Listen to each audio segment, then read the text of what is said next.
Do you feel less than satisfied in your relationships? I'm going to offer you a tool that will change how you think about your relationships and how you can improve them. So, most of us are very goal oriented now in our culture and our society, and we like to think of things in numbers. The problem was relationships don't seem to work in numbers until now. So, I want you to consider that in your relationship, and this can be in any relationship, really, parent, child. Most of you will probably be thinking romantic relationships, so partners, husbands, wives, etc. It is like an emotional bank account. Every relationship is an emotional bank account. And so every positive emotional interaction allows you to put a deposit into the bank account. Every negative emotional interaction withdraws from the bank account.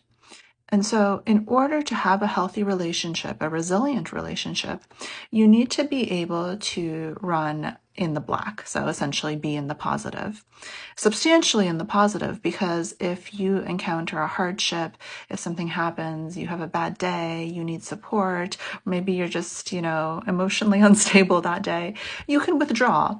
Like you have enough of a positivity to be able to withdraw. And so, you need to consider that each moment you're interacting with your partner, every emotional bid for connection allows you to put a positive interaction into that emotional bank account. Every little nice thing you say, every nice gesture you do, every time you can connect with someone emotionally, that is a positive in your emotional bank account. And you can kind of think of it like growing in your mind. Because what a lot of times happens is people kind of go into the autopilot.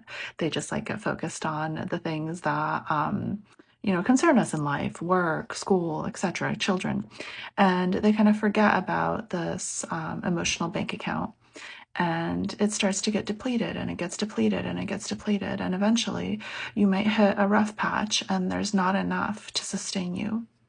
And so if you're depositing now, it's almost like saving for the future, right? If you're depositing now, then you'll have enough to sustain you in the future if a rough patch should come, or even just to improve your relationship, because the bigger your emotional bank account is, the better your relationship is. And hopefully this will help you kind of think about how to improve your relationship in a very goal-oriented way.